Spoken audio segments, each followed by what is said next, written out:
운전자는 급발진 사고였다라고 강하게 주장한다는데요. 급발진일 가능성은 없다라는 측면에서는 일반적으로 꽝 가다가 똑같은 속도가 유지되다가 마지막에 뭘 들이받고 멈추는데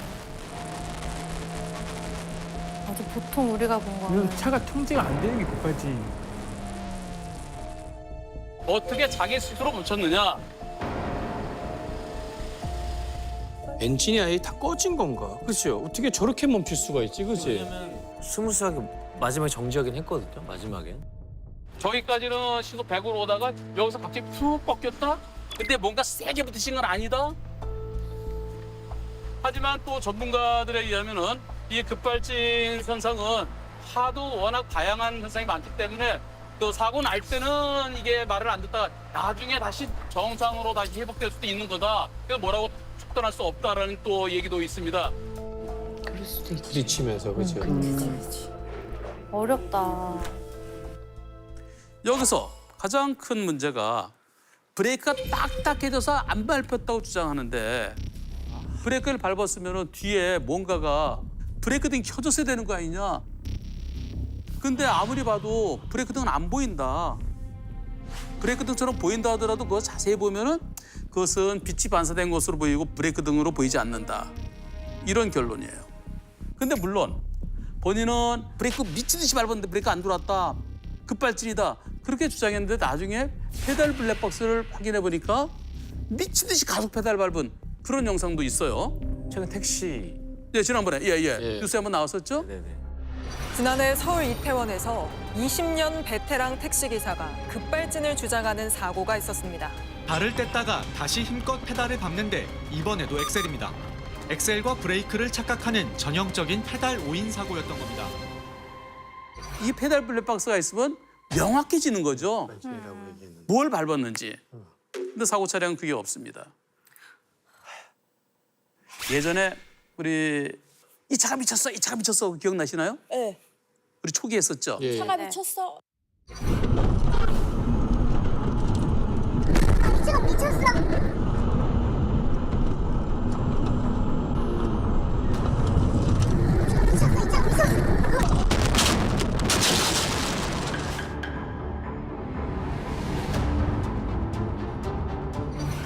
그 사고의 국립사 그 판결문에 이렇게 돼 있습니다. 무죄 판결문인데요. 브레이크들이 들어온지 안 들어온지 검사해본 결과 정상적으로 브레이크 페달을 밟으니까 들어오더라. 브레이크에는 이상이 없다. 스캔해봤는데 아무것도 없고. 그렇다면 국과수에서 자동차의 결함이 아니다가 아니라 자동차의 결함을 발견 못했다는 거죠. 그렇다고 해서 이 사고가 자동차 결함이다. 그런 얘기는 절대 아니에요. 근데 이번 사고에 있어서요. 이 판결에서는 중요한 게 있습니다. 운전자의 장치 조작 과실을 간접적으로 추단할 수 있는 브레이크 페달의 문양, 가속 페달의 문양, 여기에 대한 조사. 문양이 뭐예요, 문양이? 모양? 모양이 모양. 네. 찍히는 거. 뭔가를 꽉 누르면, 예? 미친 듯이 꽉 누르면은 이 자국이 남아요. 가속 페달 미친 듯이 밟았으면 브레이크 페달인 줄 알고 가속 페달 미친 듯이 밟았으면 거기에 이게 찍힌다는 게 이게 프린트. 밑창의 그 무늬가 밑창이 다 다르잖아요. 또 어떤 구두는 뭐 이렇게 체크 문양돼 있는 것도 있고요. 맞아. 세게 밟으면 남을 수 있잖아요. 그런 문양이 세게 밟으면은 그 페달에 남는다는 거예요. 또 신발에도 남는다는 거예요. 만약에 브레이크 페달을 미친 듯이 딱딱해서 안 밟히는데 미친 듯이 밟았다 그러면 거기에 자국이 남는다는 거죠. 그래서 이런 검사까지 해서 디테일하게.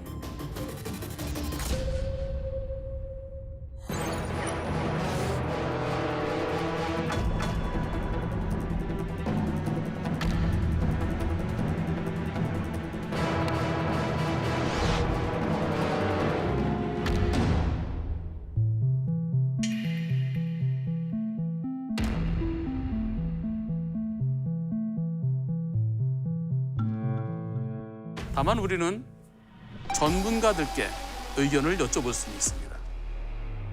대한민국에서 이분들만큼 급발진 사례에 대한 케이스를 검토하고 연구를 많이 하시는 분들도 드물 겁니다. 어떻게 생각하시는지 들어보시죠. 궁금하다.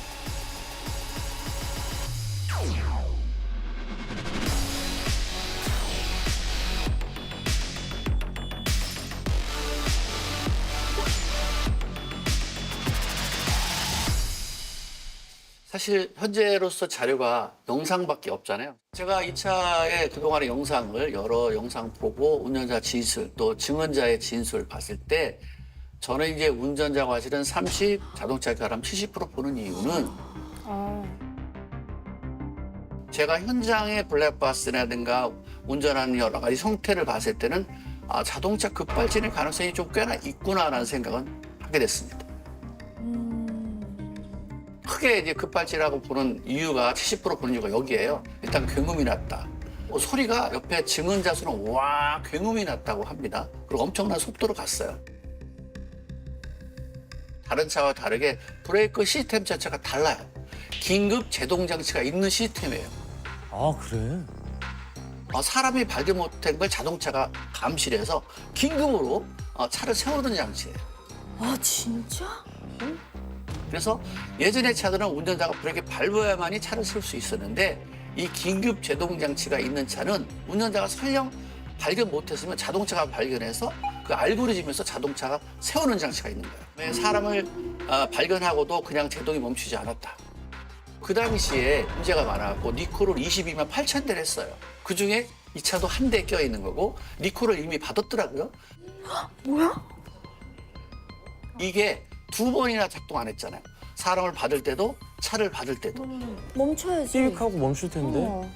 그렇기 때문에 긴급 제동 장치가 그 당시에 먹통이 됐다는 얘기는 전체적인 전자 시스템에 전부 다 먹통이 될 확률도 있다.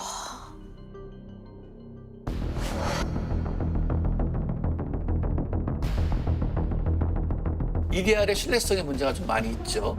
우리가 예전에는 엑셀 페달 밟으면 거의 다 기계로만 돼 있었잖아요. 당연히 그대로 움직였죠. 근데 요즘은 전자 이렇게 센서로 돼 있거든, 이렇게. 이렇게 돼 있어가지고 빼쭉한 게 여기 왔다 갔다 해요. 여기는 굉장히 날카롭거든요. 조금만 여기에서 끼게 되면 브레이크라든가 엑셀 페달 안 밟아도 밟았다고 신호 들어올 수 있기 때문에 우리가 여기 있는 내용도 꽤나 집중적으로 점검해야 될 것 중에 하나다 이렇게 볼 수 있어요. 저기 마모되는 게 말이 돼? 그때 상황, 그 짧은 도로에서 그렇게 빠른 속도로 갔을 때 운전자가 할 수 있는 방향은요, 그렇게 판단력이 확실하지 않다고 봐요. 나중에 자동차가 자연스럽게 섰다는 그런 자체가 브레이크 페달 밟는 게 엑셀 페달 밟았다라고 오인할 수 있는 요인이 꽤나 있어요. 근데 그 차는 기존의 브레이크 시스템도 다르고 제동 등 들어오는 시스템도 다르기 때문에 기계적인 부분과 전자적인 부분에서 결함 쪽이 더 많다. 그래서 저희는 이거를 진단할 때는 EDR 기록만 가지고는 안 되고요. 제동 장치의 브레이크 시스템의 알고리즘까지 엑스레이 찍어서 더 시스템적으로 확인해야지 운전자가 과실이다, 그다음에 자동차 결함이다 이렇게 판단하는 게 옳을 듯합니다. 네, 박병일 병장께서도 지금 급발진일 가능성에 조금 더 무게를 더 두신 거죠. 급발진이라고 단정적으로 말씀하신 건 아닙니다. 모르잖아요. 그죠. 예. 그런데 시간이 좀 길면은 내가 착각했네 그러고 얼른 다시 돌아올 수도 있겠지만 짧아서 운전자의 실수에 그 가능성을 더 크게 보는 분들도 계십니다. 다 다르구나.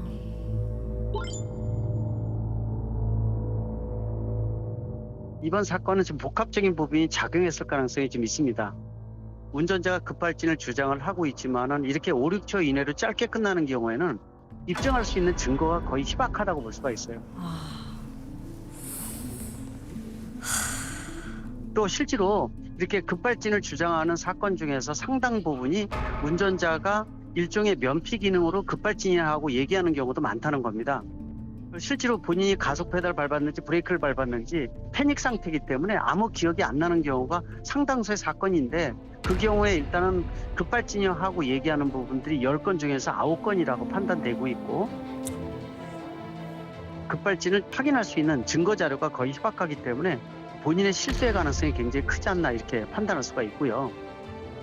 엔진에 굉음이 생기고 브레이크는 딱딱하게 변하면서 밟아도 듣지를 않고 이런 것들을 워낙 많이 얘기하다 보니까 일반인들이 급발진이 생겼을 때 나타난 현상을 머릿속에 생각을 하고 있다는 겁니다. 그러다 보니까 그 현상에 대해서 내가 겪었다고 판단을 하고 자동차 급발진이라고 핑계대는 경우도 상당히 많이 있기 때문에 또 EDR이라고 기록 자체가 자동차 제작사의 면죄부라고 얘기할 정도로 운전자가 상당히 불리하게 작용한다는 측면에서 보면은 보통 본인의 과실로 결론 나는 경우가 거의 100%라고 볼 수가 있습니다.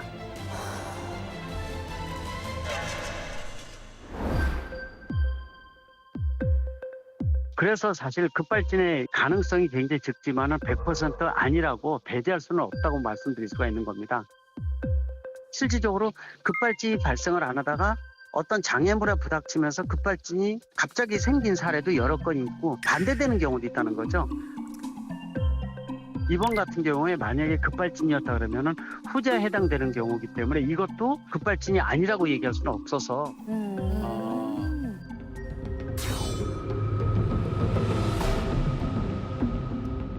굉장히 특이해요. 거기는 사고의 가능성이 굉장히 높다고 보고 있고 이미 서울시에다가도 그 부분을 집중적으로 분석을 해서 개선하라고 제가 얘기를 했어요. 이미. 조선호텔에서 나오는 구간에 앞에 편도 4차선으로 돼 있는데 이 구간이 실제로 자주 있는 형태의 길은 아니라고 볼 수가 있고 특히 야간에는 신호등 체계라든지 이런 부분들이 혼동을 일으킬 가능성이 있다고 보고 있습니다. 진짜 조심해야겠다. 따라서 운전자가 길 자체를 혼동을 하고 있는 상태에서 심신의 영향을 받을 수도 있어요. 예를 들어서 두세 가지가 융합돼서 이 사건이 발생할 가능성도 분명히 높다고 볼 수가 있습니다. 서울시에서 해야 될 것은 교통 체계 자체가 혼동을 일으킨다든지 신호등 체계가 문제가 있다든지 그런 부분들을 유심히 들여다보고 개선하는 데 노력을 하는 것이 올바른 방향이라고 볼 수가 있습니다. 급발진이 아니라고 얘기할 수는 없어서 100% 배제할 수는 없다. 그러나 도로교통상의 구조적인 문제점, 혼동을 해서 생기는 융합적인 사고의 가능성이 높다고 보고 있습니다.